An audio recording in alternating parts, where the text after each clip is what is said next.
Hello students, आज मैं exercise 7.5 का क्वेश्चन नंबर 4 सॉल्व कराऊंगी। क्वेश्चन नंबर 4 में कौन सा फॉर्म हमको यूज़ करना है ये हम लोग को देखना पड़ेगा। तो चलिए हम लोग इसमें देख लेते हैं कौन सा फॉर्म है जो हमको यहाँ पे अप्लाई करना है। यहाँ पे ये जो क्वेश्चन है इसमें कौन सा पार्शियल फ्रैक्शन यूज़ होगा, कौन सा रेशनल फंक्शन का फॉर्म यूज़ होगा। तो आपके बुक में 5 दिया हुआ है, सॉरी 6 नहीं 5 दिया हुआ है। तो 5 में आप 3rd नंबर पे जाइएगा तो वो वाला पार्शियल फ्रैक्शन यूज़ होगा। चलिए मैं इसको एक्सप्लेन कर दूँ।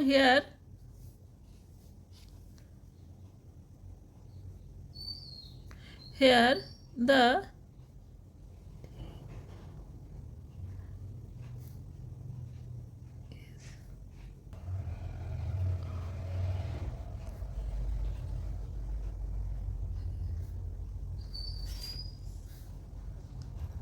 थर्ड नंबर में यही हम लोग का दिया हुआ है।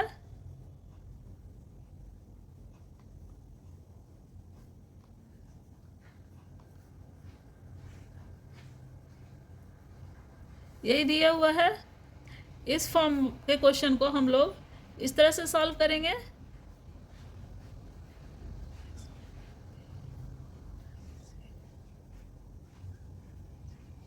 ठीक है, यहाँ पे इंटीग्रैंड इस फॉर्म का है तो हम लोग ये मेथड्स को यहाँ पे अप्लाई करेंगे। तो चलिए क्वेश्चन नंबर 3 हम लोग का इसी फॉर्म का था तो हम लोग यही मेथड अप्लाई किए थे।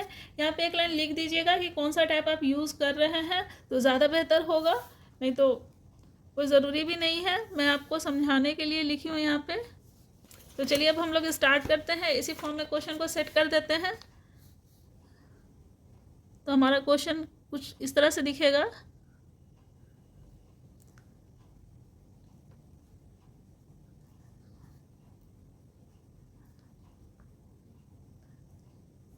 ये हो गया a डिवाइडेड बाई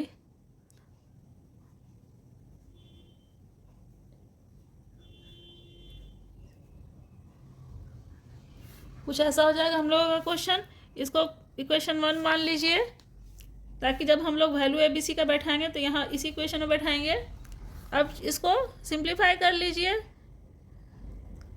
सिंप्लीफिकेशन तो आप लोग को 8 में ही 7 8 में ही सिखा दिया जाता है, तो कोई दिक्कत नहीं होना चाहिए। और जिसको सिंप्लीफिकेशन में प्रॉब्लम है, नहीं आता सही से, तो उसको इस टाइप के क्वेश्चन में ज़रूर प्रॉब्लम आ जाएगा। इसलिए पहले आप लोग सिंप्लीफिकेशन अच्छे से देख लीजिएगा।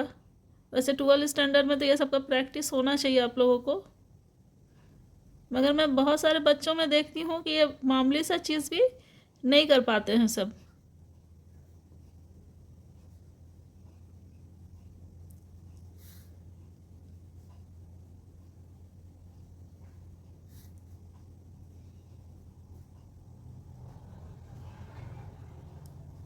ये हो गया, ये चला गया।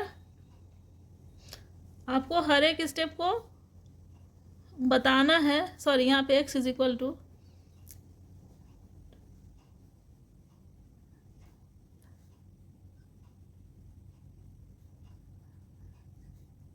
इतना ही बच गया हम लोगों का, इतना ही बच गया। x इज इक्वल टू इतना बच गया। ठीक है, यहाँ पे नीचे कुछ नहीं है, तो आप लोग इतना समझ में आ गया। इसको मान लीजिए इक्वेशन नंबर 2। अब यहाँ पे हम लोग को देखना है कि हम लोग को वैल्यू कैसे निकालना है। अगर x में आप लोग 1 सब्स्टिट्यूट कीजिएगा तो देखिए ये और ये 0 हो जाएगा और सिर्फ एक बच जाएगा, तो a का वैल्यू निकलेगा। ये मैंने पहले ही बताया था। अब x में 2 अगर बैठा दीजिएगा तो ये और ये 0 हो जाएगा, b का वैल्यू निकल जाएगा। और 3 बैठाइएगा तो फिर 3 में c का वैल्यू निकलेगा, ये दोनों 0 हो जाएगा, c बच जाएगा खाली, तो c का वैल्यू निकलेगा। तो चलिए हम लोग यहाँ पे डाल देते हैं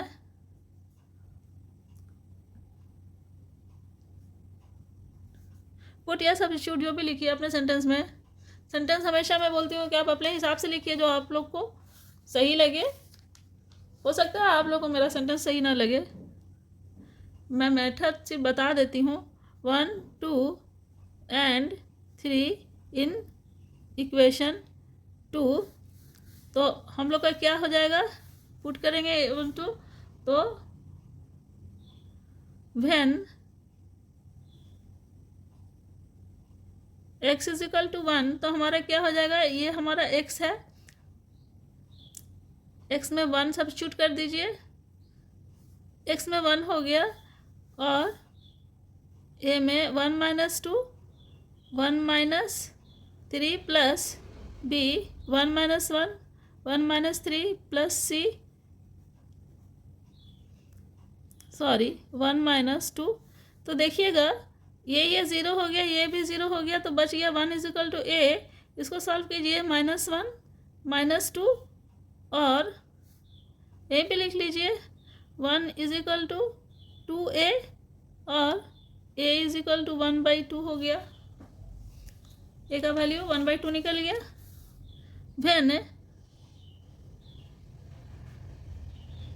x इज इक्वल टू 2, जब हम लोग x इज इक्वल टू 2 डालेंगे तो क्या हो जाएगा, x के जगह 2 डाल दिए, is equal to a 2 minus 2, 2 minus 3, 2 minus 1, 2 minus 3 plus, देखिएगा कि अब ऑटोमेटिक हो जाता है कि सब 0 हो जाता है, और जिसका वैल्यू हमको चाहिए वो मिल जाता है।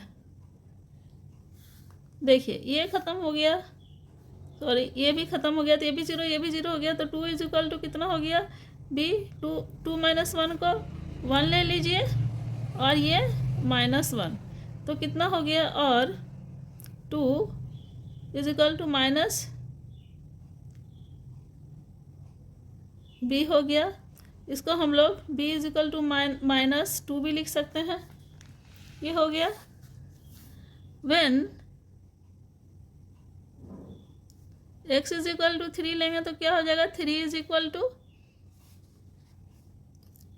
a 3 minus 2, 3 minus 3 plus b 3 minus 1, 3 minus 3 plus c 3 minus 1, 3 minus 2।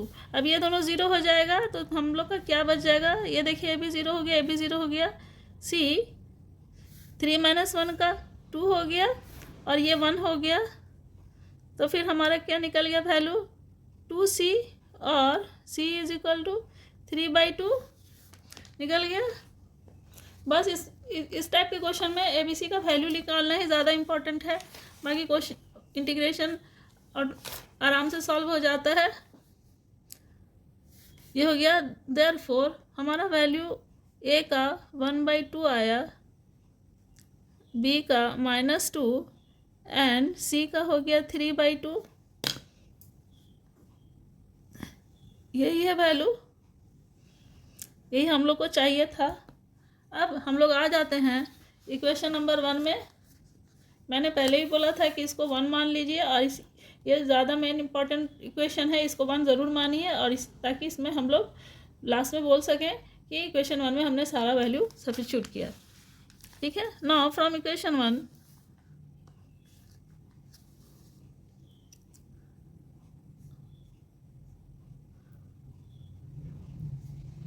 From equation 1, तो क्या हुआ, इक्वेशन लिख लीजिए 1 वाला पहले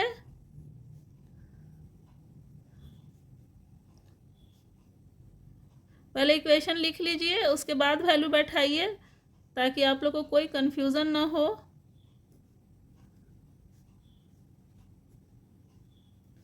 ये हो गया, यही हमारा इक्वेशन था। अब इसमें देखिए ये वैल्यू सब डाल देंगे,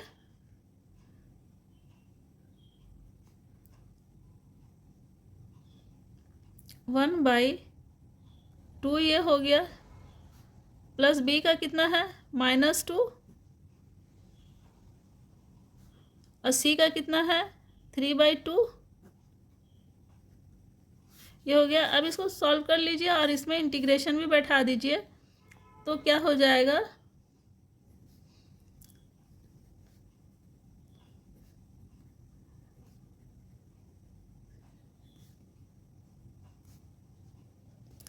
पूरे में यहाँ पे dx इज इक्वल टू, अभी पूरे में इंटीग्रेशन साइन डाल देते हैं, 2x - 1 हो गया, माइनस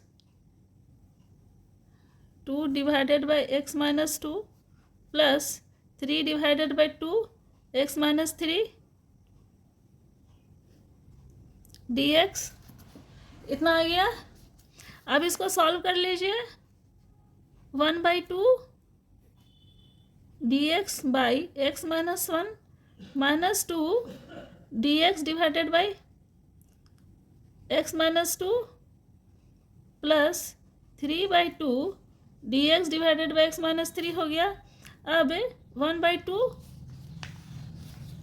अब इसको इंटीग्रेट कर लीजिए तो क्या हो जाएगा, log x minus 1 minus 2 log x minus 2 plus 3/2 log x minus 3 plus c। यही हो गया इसका आंसर। आप लोग को मेरा वीडियो पसंद आया तो लाइक और सब्सक्राइब जरूर कीजिएगा और फ्रेंड्स में शेयर भी ज़रूर कीजिएगा। आप लोगों को कोई भी डाउट हो या फिर मेरा समझाने का तरीका अच्छा ना लगे तो आप लोग जाके कमेंट बॉक्स में बोल सकते हैं। आप लोग कमेंट ज़रूर किया कीजिए, निगेटिव ही सही मगर कमेंट ज़रूर किया कीजिए। मिलते हैं नेक्स्ट वीडियो में क्वेश्चन नंबर 5 के साथ। तब तक के लिए थैंक्स।